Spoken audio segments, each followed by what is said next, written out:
Greetings and welcome to this week's episode of Vampire the Masquerade Beyond Armageddon.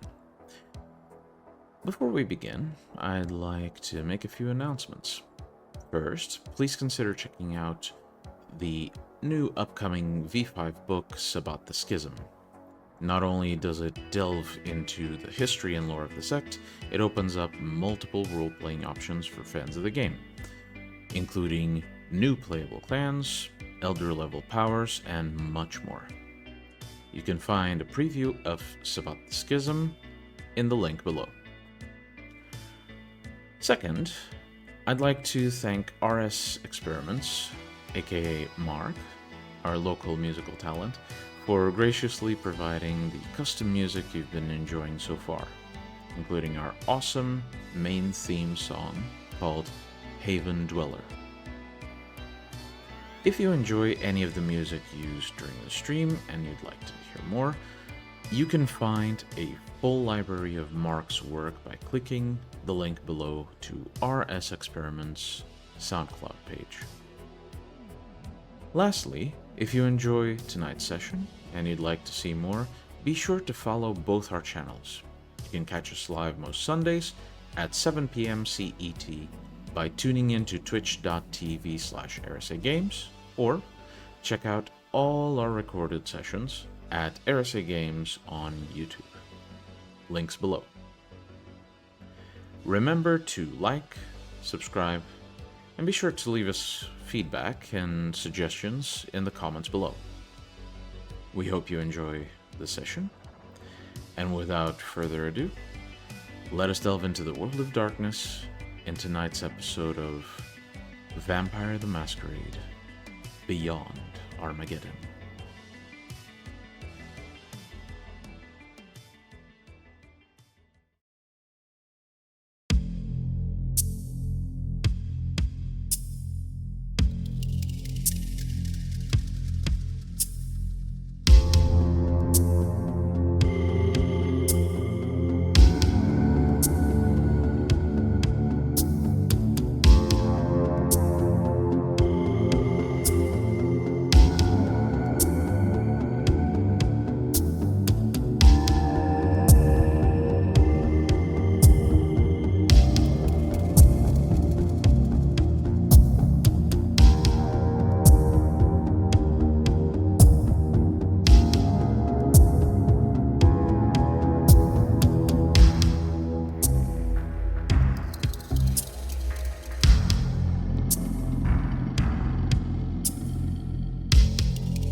Hello, everybody.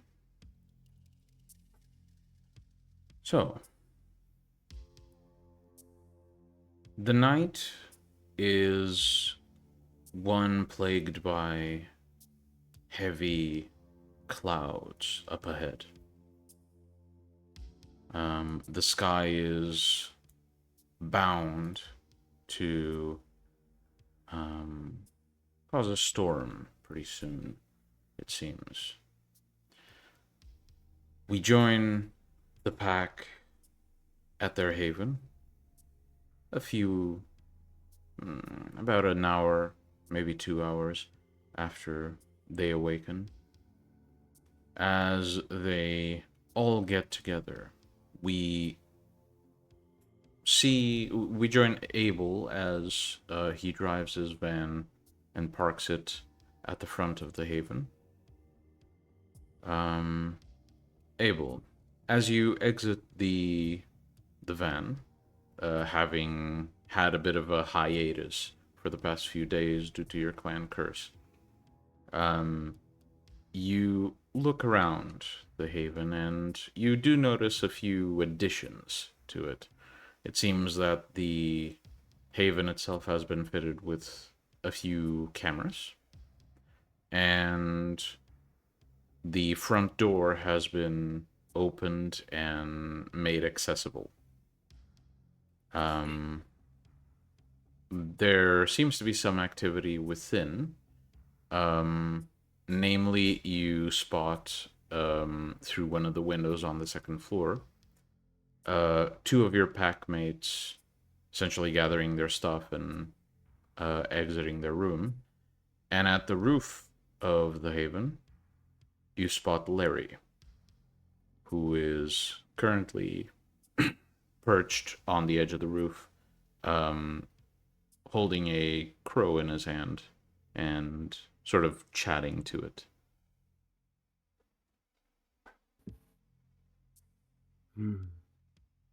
Looks like he is making progress.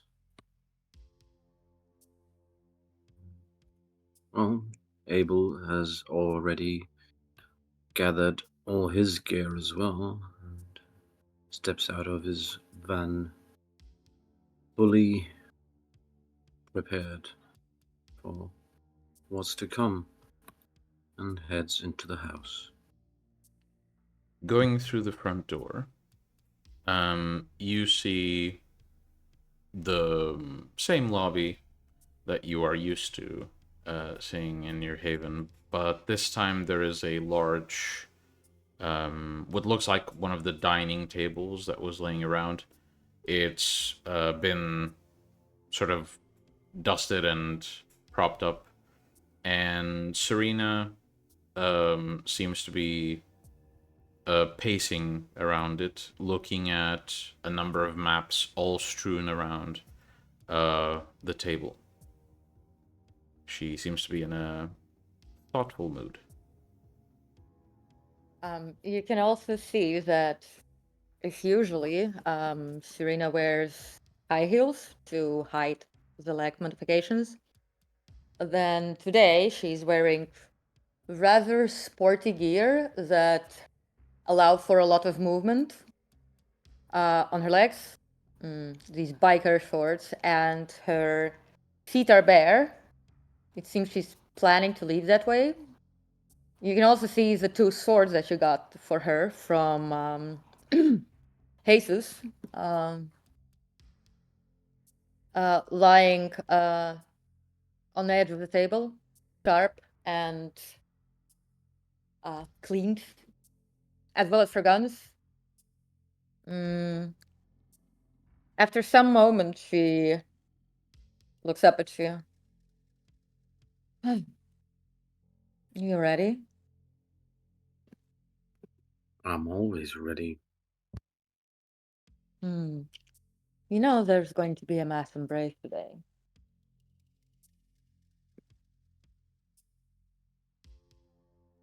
Are you ready for that? I'm sorry, could you repeat that? I couldn't hear you that well. Sorry.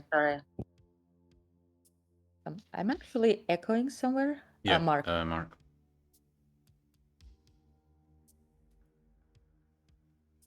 So, today we're going to embrace some shovelheads. There's going to be a mass embrace. Are you ready for that? I know the limitations. I know the limitations of. I'm sorry. Mark, please check your echo. Sorry. All good. Serena, please continue. I know the limitation that your morality system entails, so are you ready for that? I'm prepared to witness it. Well, perhaps you will be also asked to provide. Actually, Miguel, did Cecil and I discuss who's going to be providing the blood for the mass embrace? It was assumed that anyone would embrace however many shovelheads they'd like to. But not two, Logan. However many each person would like to. Well, everybody who's going to be present is expected to embrace as many as they'd like. Perhaps embrace at least one. Are you sure that's a good idea, considering Well, what gifts I may impart to the world? would they pass along? Um, doesn't everything pass along with Not VtM? really. I mean, mm, you know I can do flesh crafting, but it doesn't pass on to those I've embraced. Are we willing to risk that? Well, you always have the time to call Isaac and ask him about the details.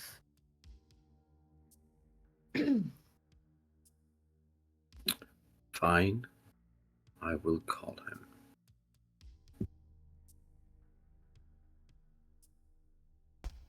Do you call him immediately? Yeah, I will find a suitably private area to place a call, but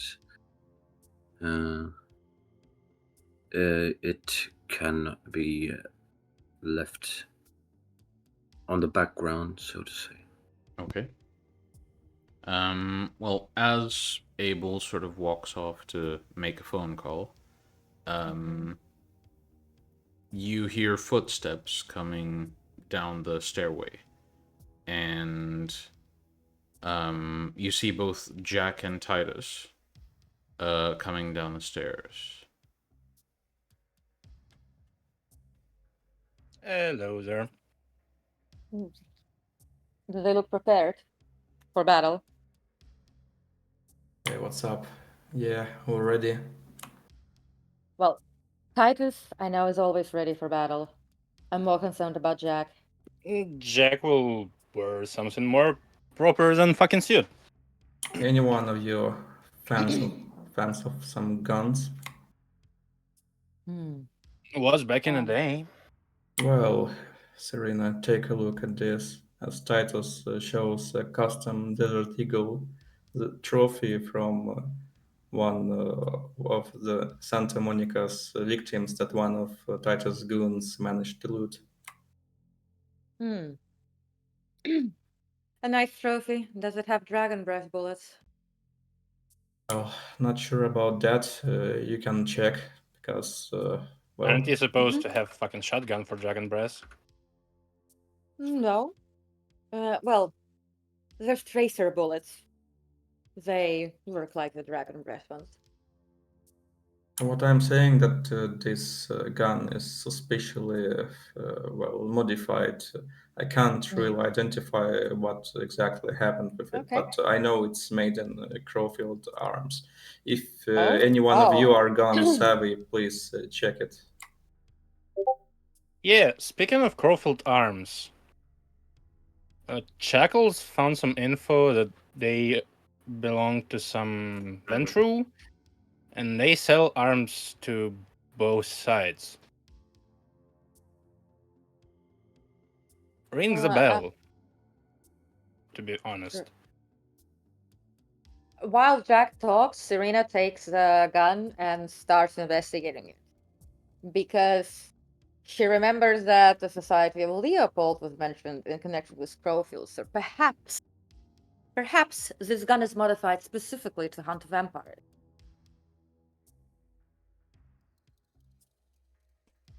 Please make me a quick, let's say, wits and firearms. Mm-hmm. Mm-hmm. 4 successes? Mm-hmm.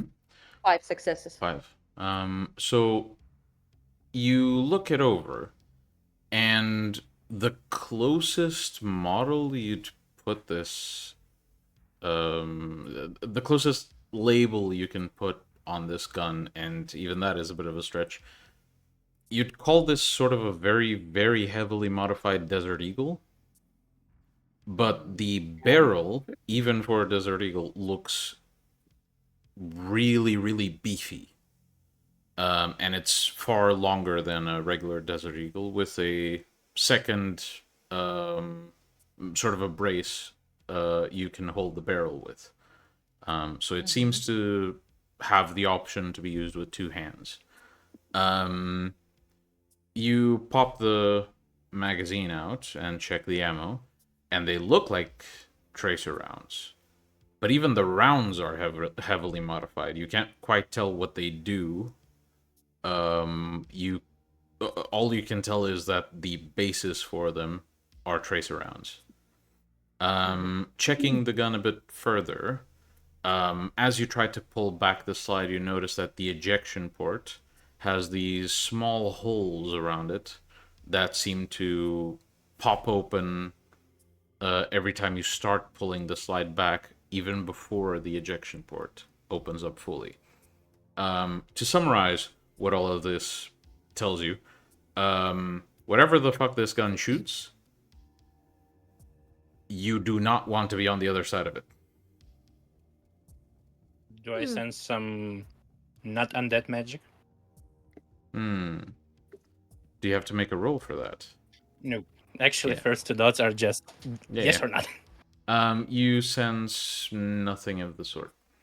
It seems to be entirely mundane. No major interactions with this one. Can't I speak mean- of undead, though. Look, this gun is designed to hunt vampires.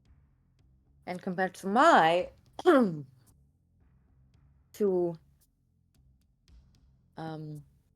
compared to the two revolvers I have, I believe this one packs a punch. Titus. I believe you have no use of it. Since it would make your hunt less pure. You are absolutely correct. I have no use for that gun, so whoever wants to use it, So- please do. So what you're saying is Crowfield manufactured this gun. It seems like it. Well, and you got it from some anarchlics. I don't know who was that. A basic Cain managed to kill the person with a gun and to bring it to me. See. Well, I suppose that could mean that all of us should be careful because, well, whoever's arming both Anarchs and Camarilla could have armed the Anarchs in advance for us. Especially if I'm right about who you're suspecting, Jack. And Serena looks at Jack. When you were speaking of a Ventru, you had a very meaningful tone. Wait. Are you perhaps talking of a certain Ventru whose child is tall and red-headed? I suppose I could be doing that, yes. Yes. Well, I mean, given the information that I know about him, that wouldn't surprise me. We can all free sex, which is what other have reported that he's been doing all this time. In other notes, we could be faced with rather destructive dragon breath weapons tonight. We should be careful.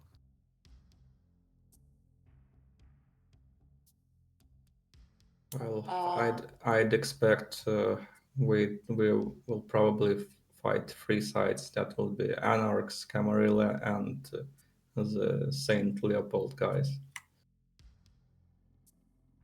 Then I suppose the best idea would be to, because the Society of Saint Leopold is not gonna care which licks they shoot. I suppose we could find them, bring them to the Camarilla, let them deal with it. We have the Anarchs to confront. As you finish this sentence, you hear a heavy thud on the Porsche outside, and the front door opens, and crouching to make his way inside and tucking his wings in,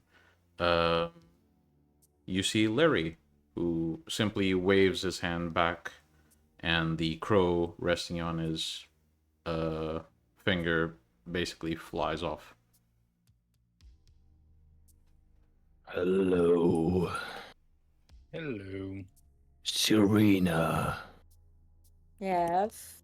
Do you have your axe? You want my axe?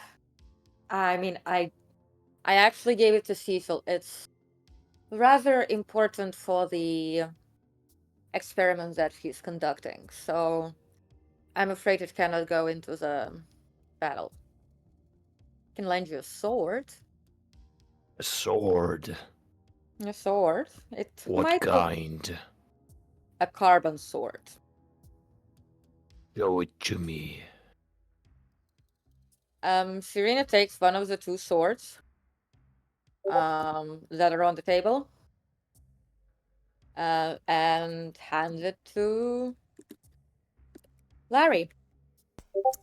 What would essentially be qualified as a sword for anyone else, to Larry, it looks more like a long knife with a disappointingly thin handle. Sort of like a dagger. A very long Essentially dagger. holding a toothpick. Well, a very long dagger. So to More most like people, this would be needle like from a Game of Thrones. yeah. Basically. Essentially a very thin blade. You, Larry, you eye the sword, and you could cause some damage with this if you used it correctly. The axe is smaller.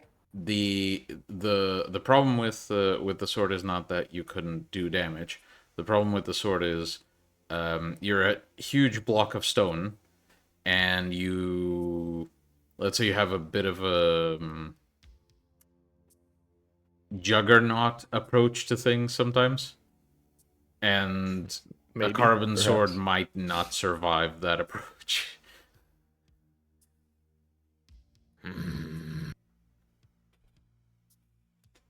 Would a, fire axe be decent size to Larry? Industrial sledgehammer would. It'll be like a war fucking hammer in your hand, but yes. Yep. Yeah, I bet I need to find an industrial sledgehammer. I'm afraid at this time of the night, all building construction shops are closed. I will hand the sword back to Serena. Alright, I will go and find something. And Do you need help with me finding you the nearest location of a sledgehammer? I can fly. Yes, and So are you gonna look into the shop from flying above the ground, past the rooftop? I was planning just to find a construction site. Usually they don't leave things lying about. If it's high Well, enough, no one really cares anymore. Like, that's who's what I gonna do thought. something? Alright, Serena, I look. will Larry, be back.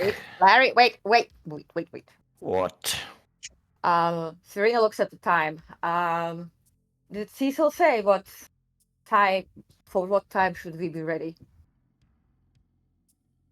He did not mention a time, though you are aware that the attack is planned for, well, essentially closer to the end of the night. All the packs have ways of essentially going to safe spots and resting for the day.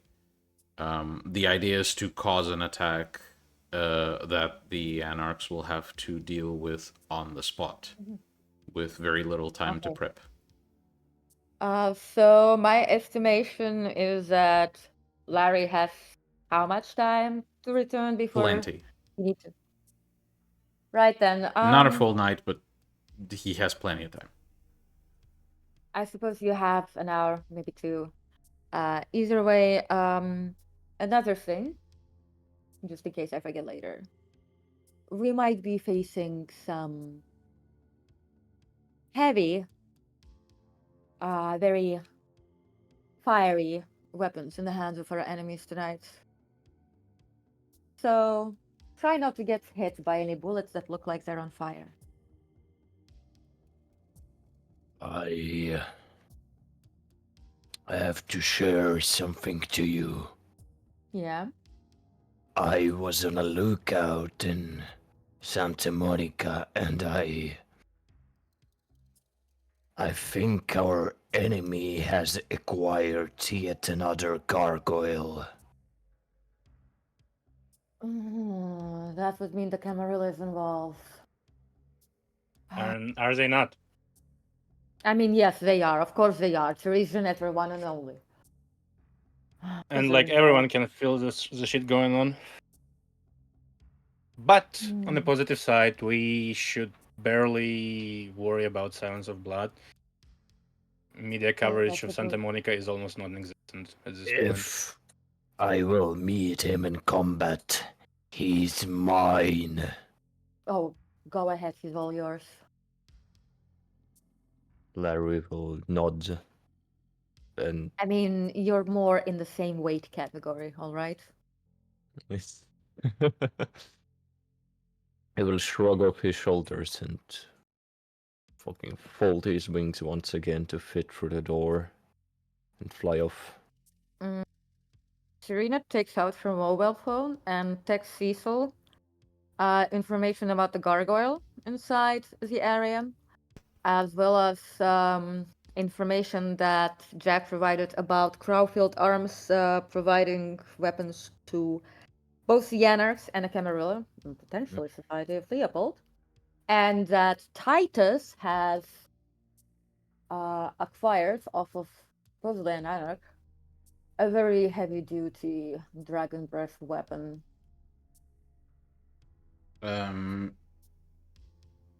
At first, you see the signal that the text has been seen. Usually, this would be the end of the conversation when it comes to texting Cecil, but this time you get a response, and it's a request for a picture of the firearm. Yeah, I take a picture. Mm-hmm. It's you see the signal. It's been seen, and there's no response after.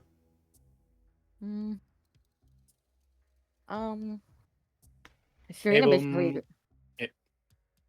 Serena basically goes upstairs to find her gun strap. She needs something bulky enough to carry her two weapons, her two guns, the new one, and she'll find a way to carry the.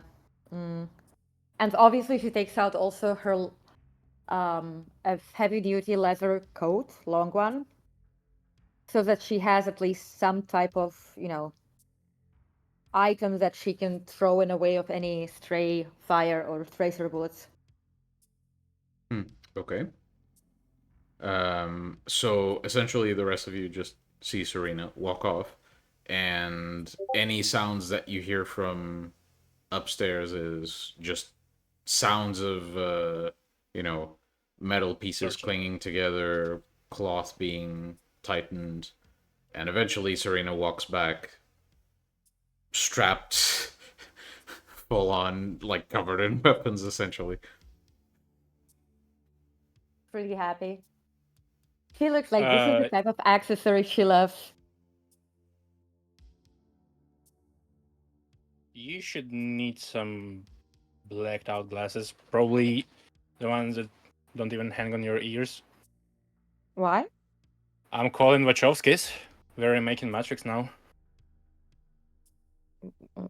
Sorry, what? The movie Matrix? Ah. Yes. Okay. I forgot about them for a moment. Everyone It's been did. a while. Of course, movie never existed, but regardless. Abel, can I have you for the moment? Indeed. What do you wish to discuss? Let's go upstairs. Alrighty. Over there, I pull out the sword of the huntress from the box. Is it still painful to touch?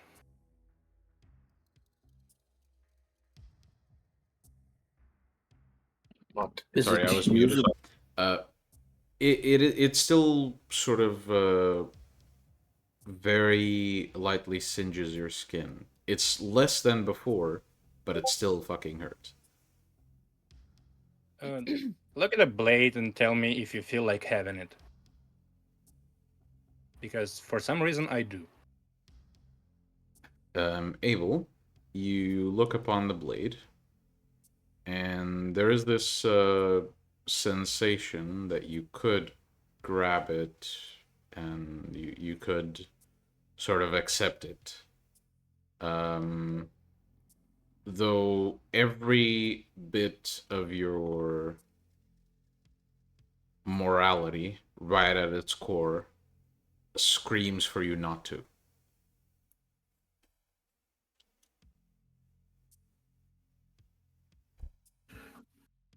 As in how is it justifying me not grabbing it? Is it something that is too pure for a vampire? It feels like whatever you would do, like accepting this weapon, laying your hand on it and using it, it feels wrong. Like almost instinctually wrong for you. And I will need to mention, Jack, you did not get this feeling when you looked at the sword. You just felt the sort of impulse to grab it. I'm not a saint.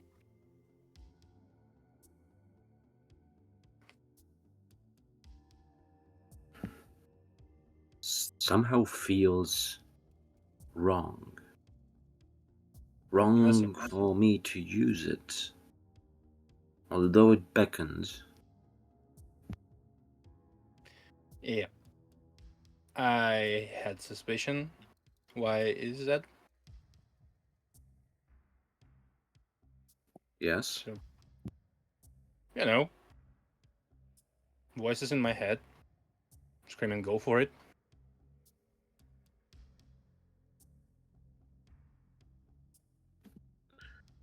I think reusing it will corrupt it. Perhaps. Or has it already been broken? No, it's just kinda whispers, says, "Go for it." Don't feel like telling what I should do. Being told, rather. It can be pretty nice decoration on my wall, if that's the case.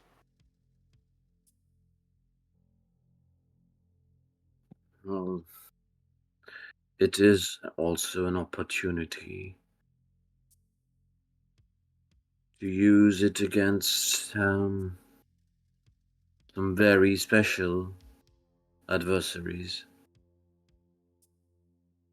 But perhaps not today. You mean of blue-blooded ancestry? I mean more like the black-blooded ones. I see. This sword has a rather fucking interesting history, though. Maybe one day.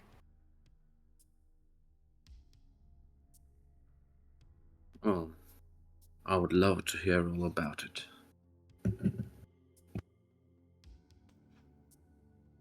I just put the sword back in the box. Mm-hmm. You take care to keep the cloth sort of wrapped around it, carefully place it on the box. And as you close the box, Jack, I need you to just make me a flat daemonian roll, please. It is one die.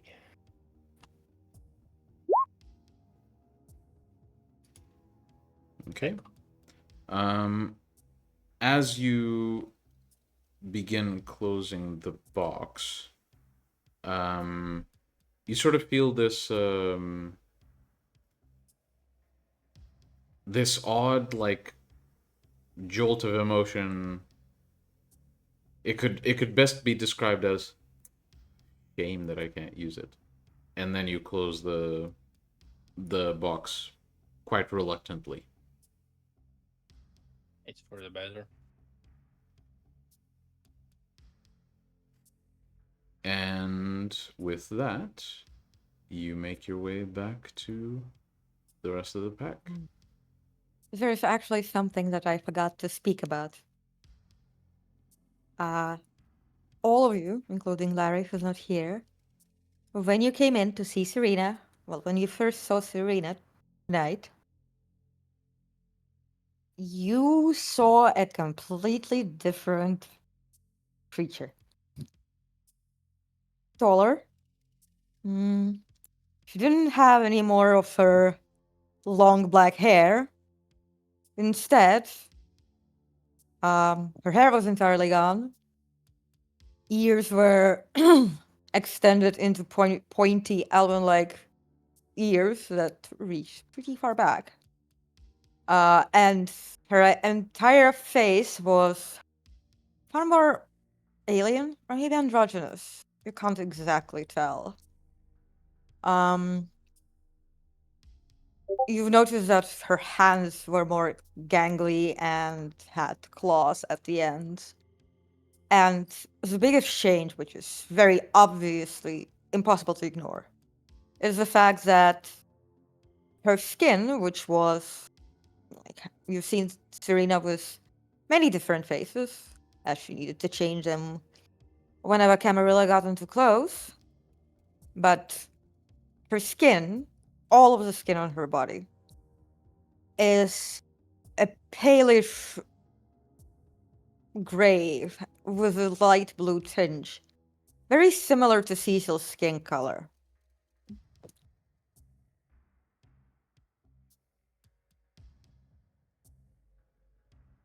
So And- goth. Goth alien. You could say that, yes. Goth Fey alien. No, And Jack this is is not a- the only goth fairy. And this is a rather stark change from the usual disguises that Serena chooses.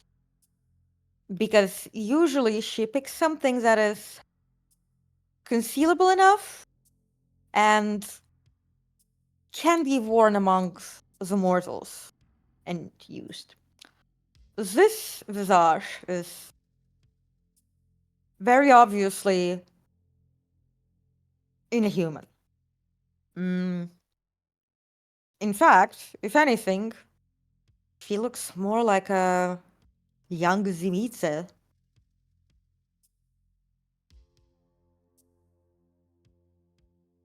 At the same time, a few of you are well aware that Serena has prepared 2 decoys. One that looks like her previous face, and another one that looks like her original self.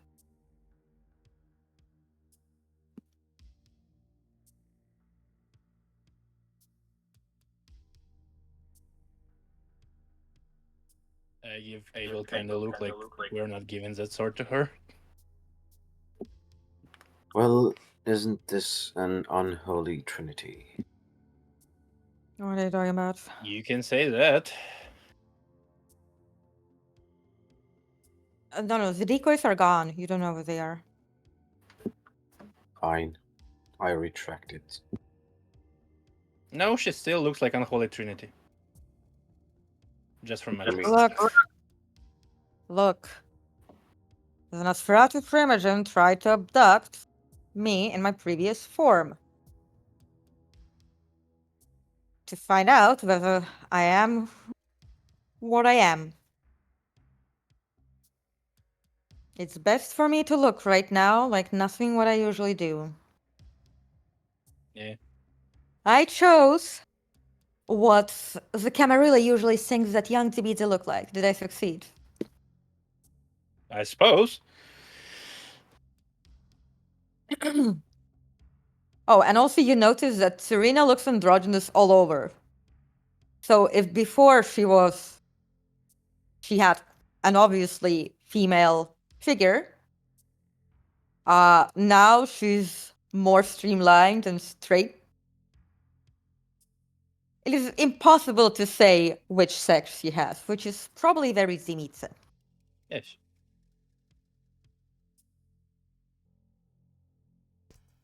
I haven't yet decided on my name for the while, because once we're out there, Miguel, you have noise.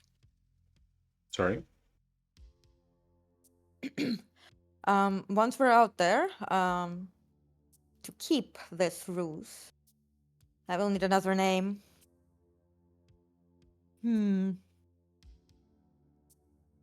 Let's go with June.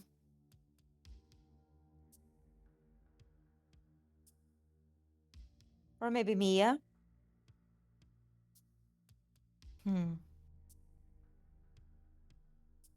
How about Alex? Gender neutral. You can say that. Maybe I'm Alexandra. Maybe Mia I'm sounds Alexander. awfully familiar, though. Never heard of her.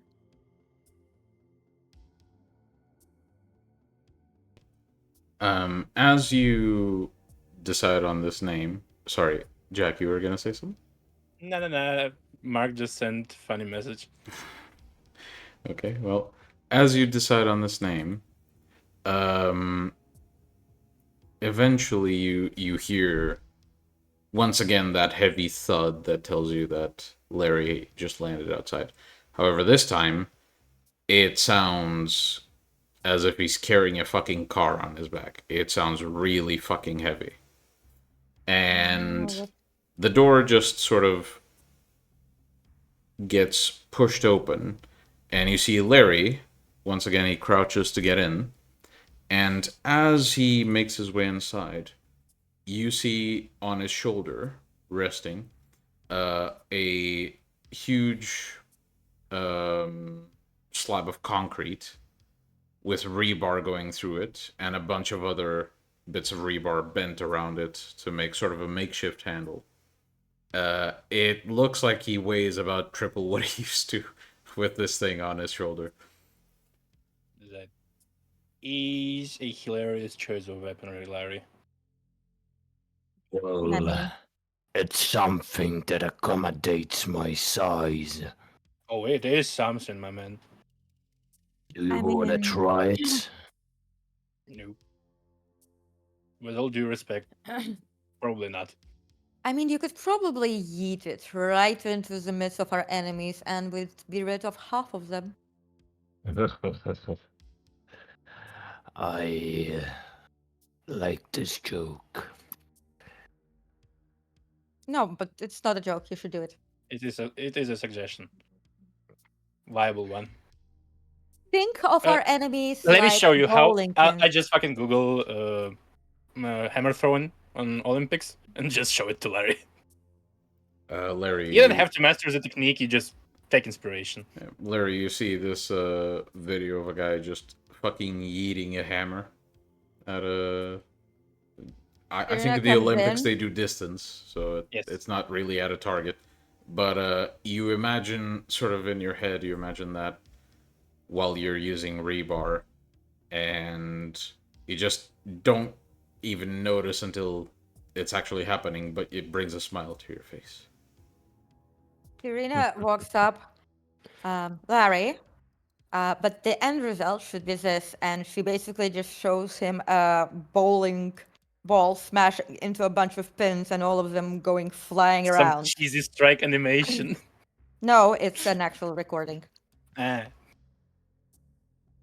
Just imagine they're bowling pins. The session turns into an amnesian gargoyle watching a couple of memes. YouTube videos. Yeah, plenty of fucking memes showed by his packmates. A true Sabbat session where the amnesiac grandpa is just looking at memes on his phone. Behold the sword. You should be happy that I haven't yet started adding memes directly into your heads. Please don't. Mexican cat. Oh my fucking god. Oh no, cringe. Please fucking stop. I see you're in a good mood for people who are about to go on a war. That's nice. I am. I haven't been allowed to do anything exciting for quite a while, so.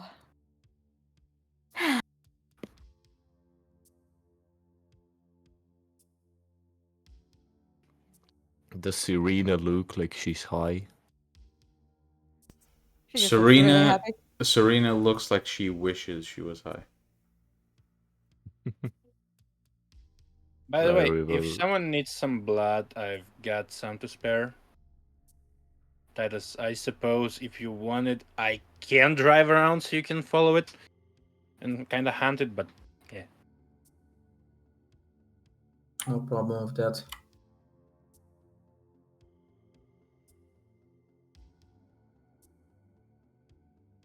Right Oh. then, so we will be embracing the shovel. Right, so each of us is supposed to embrace some shovel heads. Abel, at least one, please. Oh, you want lots of gangrels also? I mean, It why makes not? sense because we're gonna create like very feral creatures who will just eat each other and Yes. then. And it's not like the Malkavians that I embrace are going to possess any of my additional abilities. Are we supposed to raise them as we go? Or can we kind of prepare and look for something specific? Well, we have already prepared the candidates for Cecil. I see. Would this... Where am I echoing again? How about Jesus? Yes. Would you like to make him a shovel head? Maybe it is time. Oh, I was joking. Wait, do you really want to make him a shovel head? Maybe he wants to have a child, not a shovelhead. No, No, I don't think he'd like Jesus to be his child. If I know Abel at all. but he has a lot of atonement to do. This could be a good start for him. Although I have no clue who would take over his businesses. I have a ghoul. Well, yes. What about your guy, Serena? Yes, he can. He will be very willing to take over. And he's very capable. Plus much more civilized. Serena's ghoul is just out of nowhere. He gets a boner, doesn't know why. Just at this idea of being mentioned in the universe. My fucking god. Yes. I mean, if you're planning to use Jesus today, there's a chance he's not going to return, so to say. After all, War is a cruel mistress. So if my goal is to take over, he'd have to start preparing tonight, I suppose. Oh, perhaps. And even if Jesus does return, he will probably no longer need to be running his own gang. Right. Is Jesus aware of your decision? Well, I can I can ask him. You mean you can tell him? Oh. Either way. Well, if my goal is to take over, then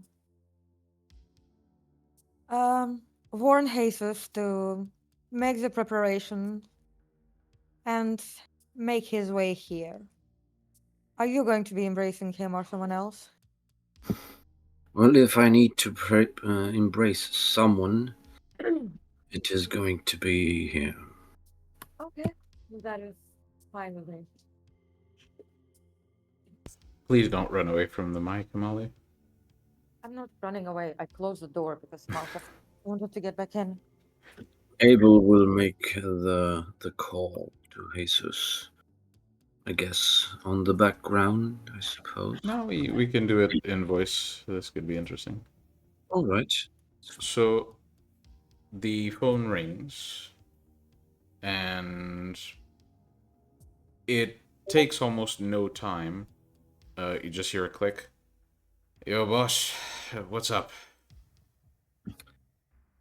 Hello, Jesus. Yeah? Do you think you are ready to take the next step? Oh, fucking finally! Where do I show up?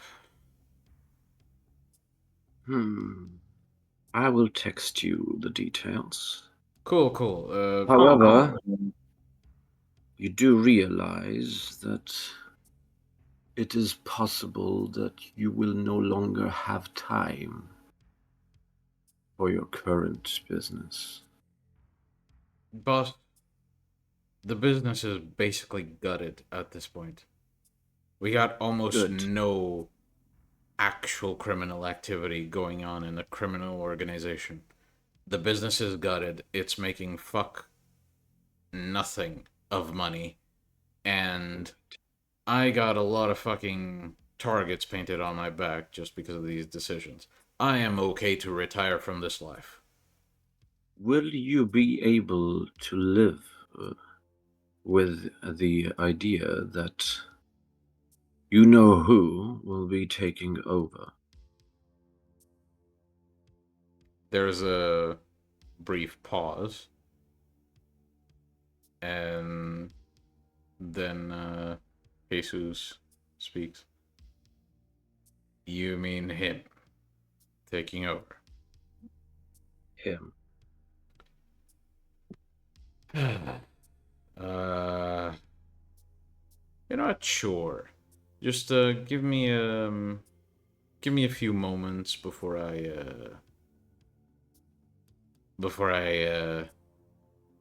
make my way to you. I'll need to make a few phone calls, but sure, he can have whatever's left. All right. And try to, take into account that the business will still stay in the organization, so don't tank it just for kicks. Oh, I won't tank it, boss. But I can't in good conscience let that bastard have a lot of my hard work with no hard work of his own. Of course, your contacts and whatnot, let him build it. Let him build his own. Well said, boss. Well said. Alright, just text me when you're ready for me to make my way to you. I gotta make a few phone calls and shit on As a few soon people's fucking day. as soon as possible. You got it. It shouldn't take more than an hour.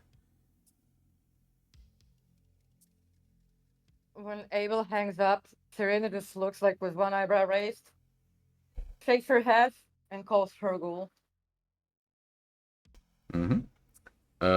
The phone rings. This time it takes a bit more time. But eventually you hear a click and a voice comes up on the other side. Hello? I bring news tonight. Jesus is being taken out of the business. he will be atoning. Uh-huh. His business is meant to go to you, but he's a cunt. So he's not gonna make it easy. Even though the business. I mean, thanks to him cutting down the business as is, I was able to take quite a few chunks, but sure, I can have whatever's left. Yes, well, given on what bits of his gleeful little tone that I overheard, it's going to be basically look out for any traps he left. I would be very disappointed if you fell for tricks of that man. It's not like he's a rocket scientist. Well, I'm sure I'll manage. Don't worry. You need anything else? No. Keep your people out of Santa Monica tonight. Okay, I'm no better than to ask any questions. I'll make a few calls. Yes, wouldn't want them to be caught crossfire. Are you perhaps thinking of attacking any nightclubs in the area? Where are we? I Are we don't know. sending Were travel you? heads in?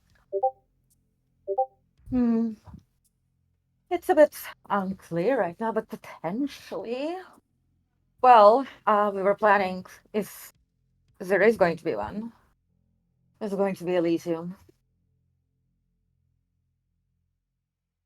Okay. Well, Why? I have a few deals going down. I'll have to look into it. Yes, either way, look. If you don't want whoever you have there, or whatever you have there, to be cleaned up in the way that we do, make sure that by the end of the night, a few hours before sunrise, at the very max, none of yours are there. But if your people are there, then you could do us a favor. Should you see weird cliques of potentially armed groups, do report on their locations. Sure. I mean, I think most of my people will be out by the time. Well, by the Well, schedule you just given me, but yeah. Well, it should, like, if I have anyone left, I'll keep them well, scouting, I guess. no, I don't mean leave any. I mean, while your people are there, they should keep an eye out. And should they notice anything interesting out of the ordinary, they should just report it to you and you to me. Obviously, don't attract any attention. Well, okay, you got it. Um, are there any chances that I'll still be able to do business in the area when all this is done? Oh, absolutely. I was working on a couple of partnerships, and a few I mean, prominent business owners there. yes. Yes.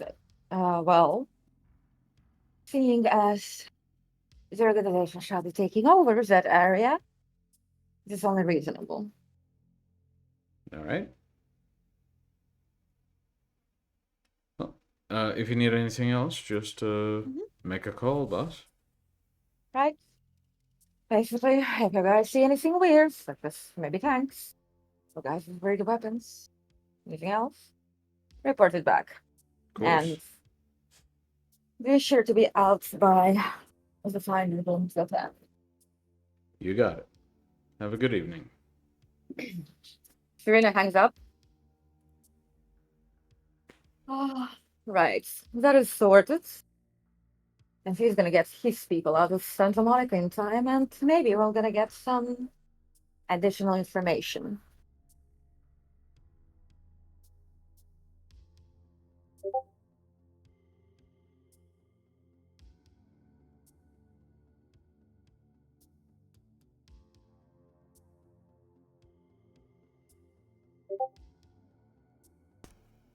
back to the map and starts like examining it.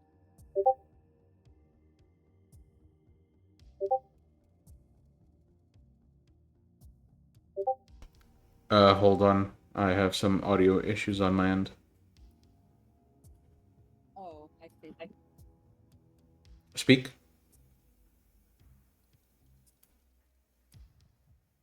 What happened here? Hold on. Speak. Check. You speak. Yeah. I can speak. Yeah. I can hear all of you. Serena? Hello? Ah, there we go. Do you hear me? Yeah. Think we're good. Carry on, I suppose. That was weird. Well, Serena said that after she ended the call, she went back to the map and started examining it. All right. What are you looking for specifically? Nothing. She's just like looking at the street layouts and, like Okay. basically studying them so that she has a better understanding of the area. Mm-hmm. All right. Eventually, as you look over the maps, you get a text from Cecil, just saying, "Be there soon."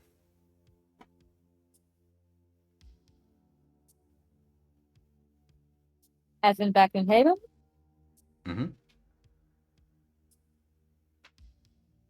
Cecil should be back soon.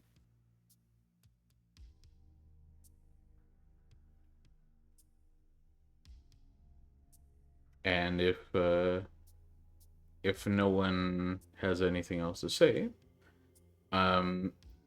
eventually, as you finish your preparations, the front door opens and Cecil walks inside, just closing a flip phone and pocketing it. Right, everyone, gather around.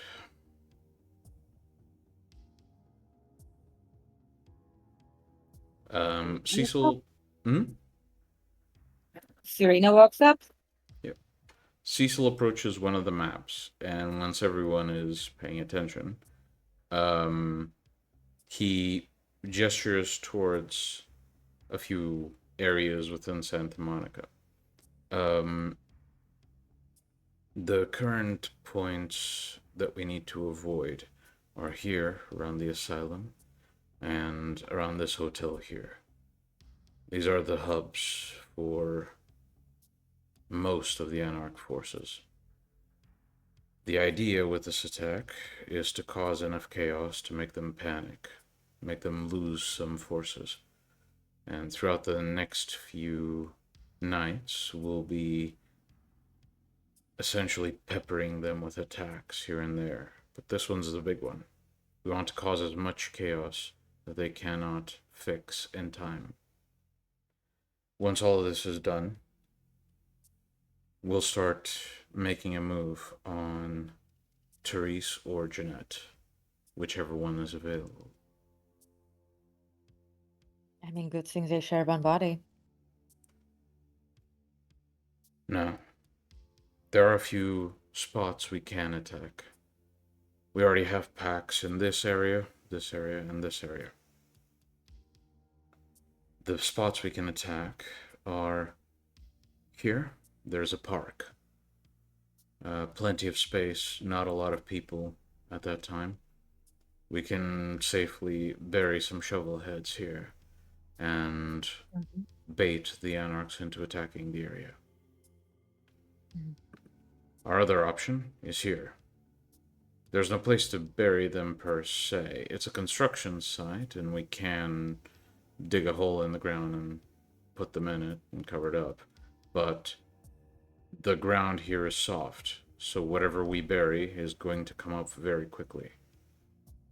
On top of it, this area has far larger numbers of Anarchs around it. the response will be much heavier. Serena takes out her deck, shuffles it, and draws 2 cards that she places on each location.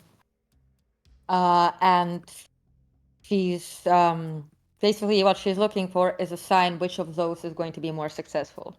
And I rolled 5 successes on divination and 3 successes on interpreting. Okay. What is each card asking specifically? Mm. So you're drawing I'm 2 not cards per spot, right? No, I'm drawing 1 card per spot. Oh, okay. And it's about it's not so much as like 2 separate questions per card. It's about so that I draw cards that will show me which one of them is more auspicious. Okay. Well, you draw a card on the first spot, the park. And the card you draw sort of gives you the idea that attacking this spot will be a matter of timing. Once you begin the attack,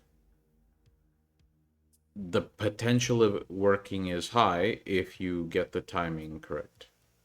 Is at the park? Is at the park? Yes. The construction site, however, the card you draw indicates that the success may be significant, though you get the impression that it's going to be a success earned, not just given because you succeeded. You'll have to fight for it. Right then, so at the building site, the success will be great, but it's not guaranteed. We will have to fight along with the shovelhead, I suppose, for it. But with the park, we will be successful, provided that we pick an auspicious time. With the right timing, it will be good.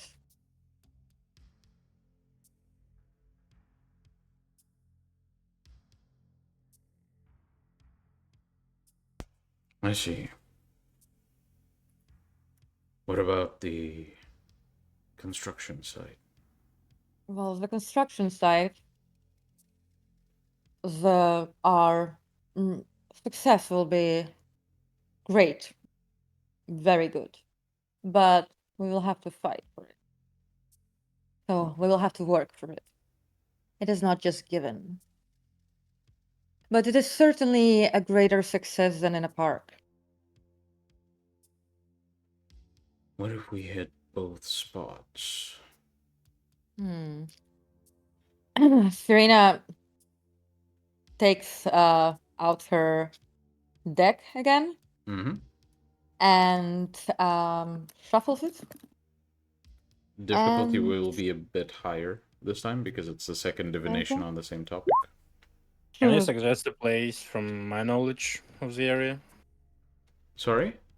Can I suggest a place from my knowledge of the area, or like best places already have? Well, given your scouting, you might be able to. Let me just handle Serena's roll first.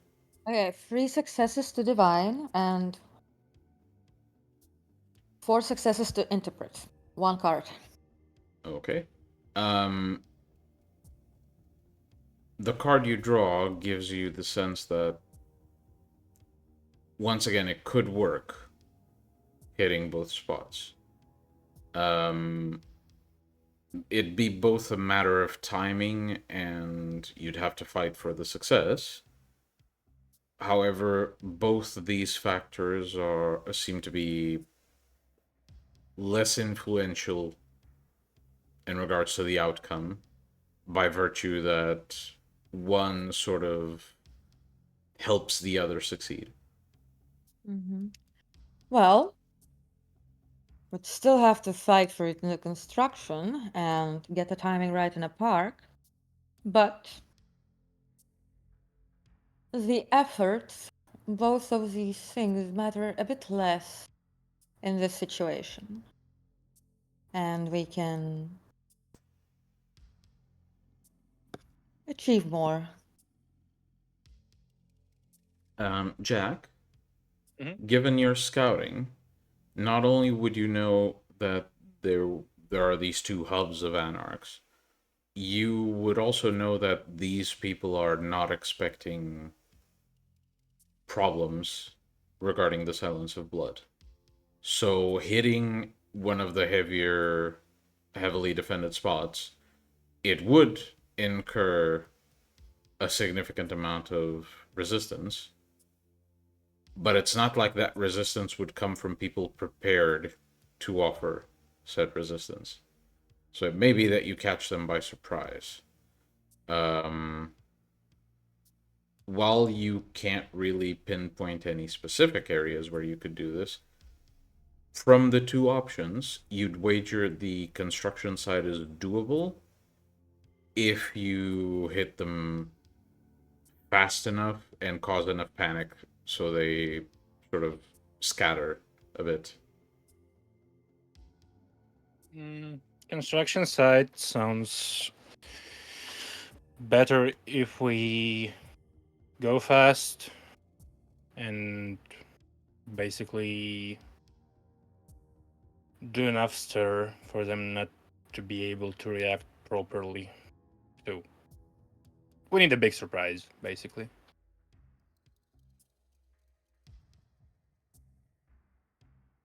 And panic. I think this settles our strategy then. Two of you, volunteers, go to the park. Embrace some shovel heads, bury them deep, pack the dirt tight, and then make your way to the construction site. In the meantime, the others will be with me, setting out the shovel heads in the construction site. I will coordinate this with the other packs. Everything goes well, Anarch should be responding to multiple attacks in multiple areas. And the park will make for a decent distraction. It's hard to reach through the streets, and while it doesn't have a lot of population near it, it has enough to be noticed. It'll make them try to reach the park urgently. Divert some attention from the construction site. Perhaps Titus and I go to the park. It Bring some sounds like a numbers. good plan. Abel, Larry, and Jack, you'll be with me when we go to the construction site. Serena and Titus will be at the park.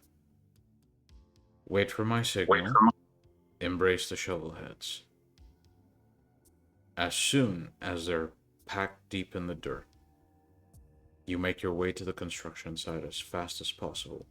Use vehicles. You won't have time to run there. Yes. And potentially bring some blood bags if we have any available. Embracing Jack? shovelheads In the does garage. take In the garage. some effort. Jack? Yeah, the van is parked in the garage. Take whatever you need. I have one more thing to add. I've been busy on my own, and I've managed to convince the few anarchs in the area that there has been hunter activity in their domain. So,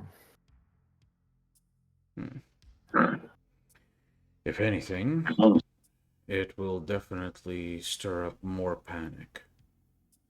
This could help us. Well done, It Abel. could probably help Also, achieve there's a a little news. more objectives with using our powers a bit more openly. Well, given that the construction site will be somewhat isolated itself, they'll mostly try to stop whatever is happening within it from bursting out and exposing itself to the world. If we do it correctly, we essentially only have to defend that point and let the shovelheads try to break out. Anarchs will be pouring into the building, and we can handle them ourselves. Larry will stand up from the couch and go up to his room silently. Okay. Titus, I'm off to prepare the car for us. I'll be waiting outside then. Before How you much go, left? Yeah. best you be aware of what the other packs are doing. They're not just hitting these areas. One of the spots being hit is a point of interest we have detected ourselves. One of the packs is going to attack Crowfield Arms directly. If there are problems with their performance, they may need backup. We are the only backup they'll have. Other packs will be too far to help them. Understood. And Abel, Jack, it's Isaac's pack. I see.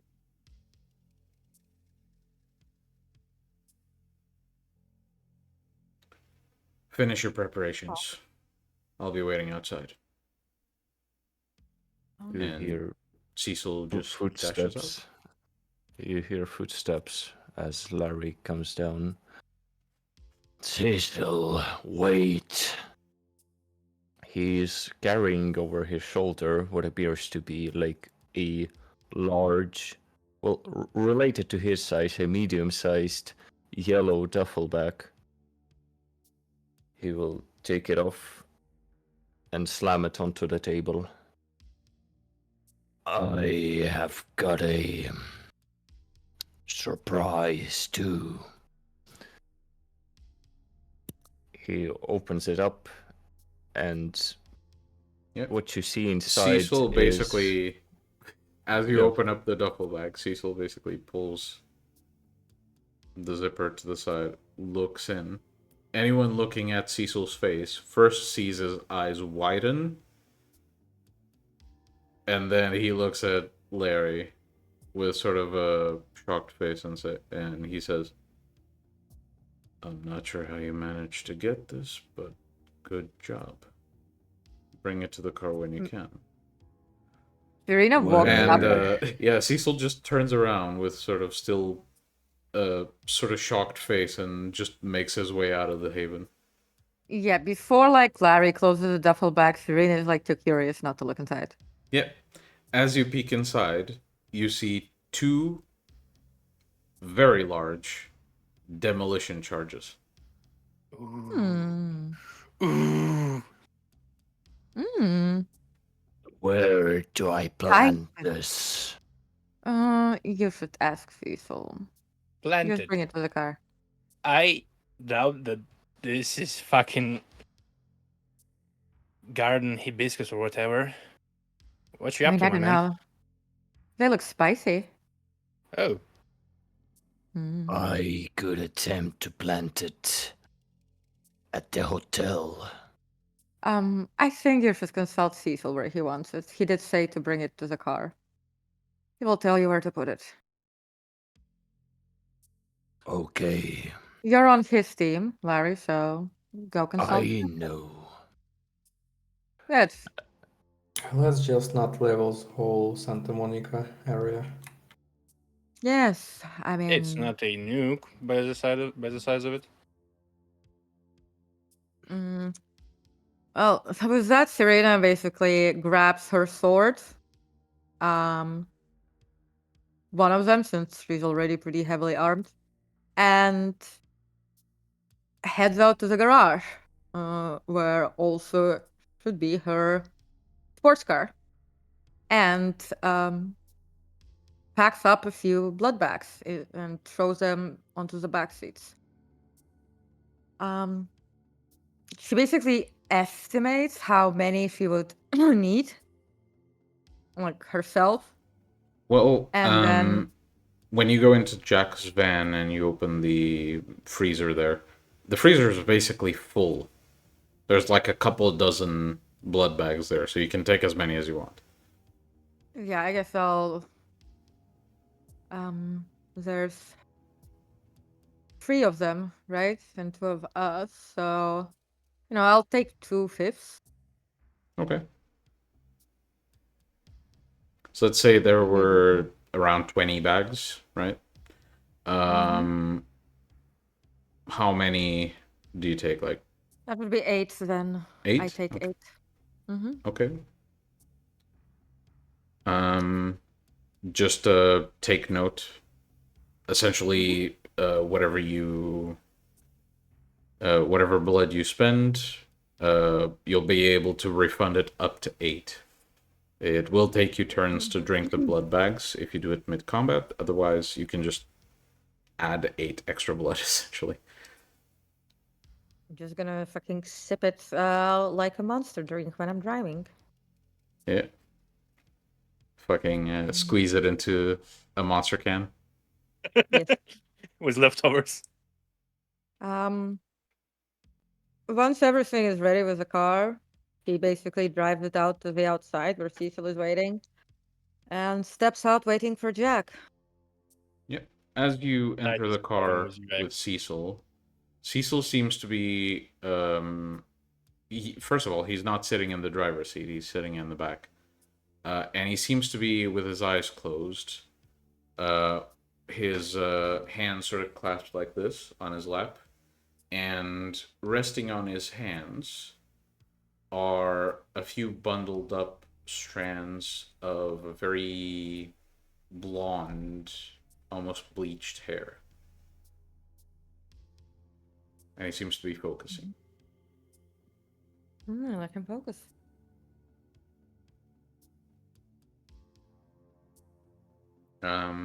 Who goes into which car?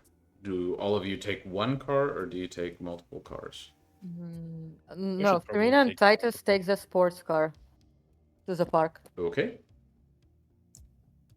I So- will just drop in my bag and my improvised weapon into the van. Yeah. And- So basically, what the rest of you see when Larry does this, Larry opens the back of the van, tosses in the fucking rebar. You just see the back of the van sort of,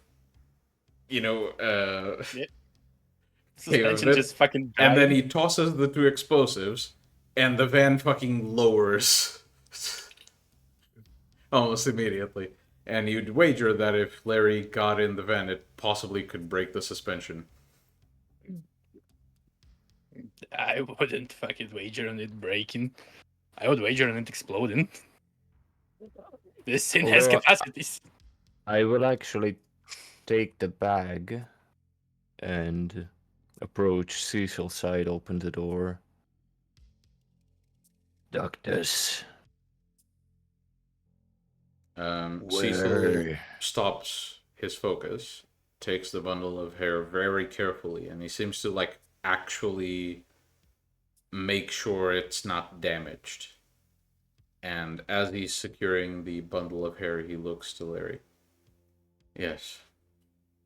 Where should I plant explosives? I had a thought about it. We have two options.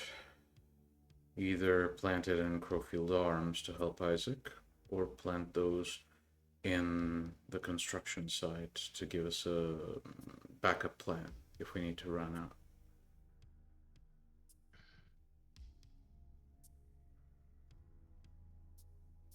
Is Growfield Arms a big building? It's not their HQ. It's one of the branches. Not an incredibly large building. 2 charges should bring the whole thing down. Question is, I wonder what Isaac will want to do. No doubt he'll be against the idea of it. I suppose it doesn't matter what he wants. Plant the explosives in Crowfield Arms. What about the hotel? We're not attacking the hotel. Yet. But it's not an attack. It's an assault, rather. If you're going to try and demolish the hotel where Therese does most of her business, you'll have to contend with the defenses of the building, including a lot of anarchs, potentially even gargoyles. Most of them backed up by Camarilla forces. We don't have the resources to spare. We'll weaken them first, get their defenses scattered, kill a good chunk of them, and when the tower scurries away with its tail between its legs, we'll finish the anarchs off and take over Santa Monica. That means we don't attack the hotel tonight. But it will be their vantage point once everything settles. Cecil very carefully places the hair on the seat next to him, gets out of the car and stands up, and looks Larry dead in the eye and says, "Obey your orders. We're not attacking the hotel. Place the explosives in Crowfield Arms." I am not arguing with you, Doctus. I am suggesting it. But alright, I will do as you order. I've heard your suggestion.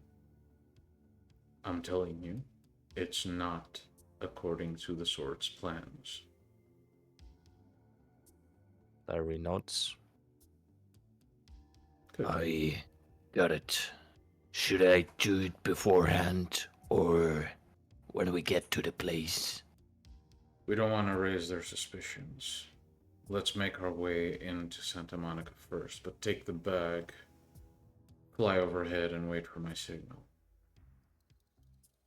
Potentially stay on an active voice call on your phone. I will just take my phone. Text me. If you can manage to check a text while flying, sure.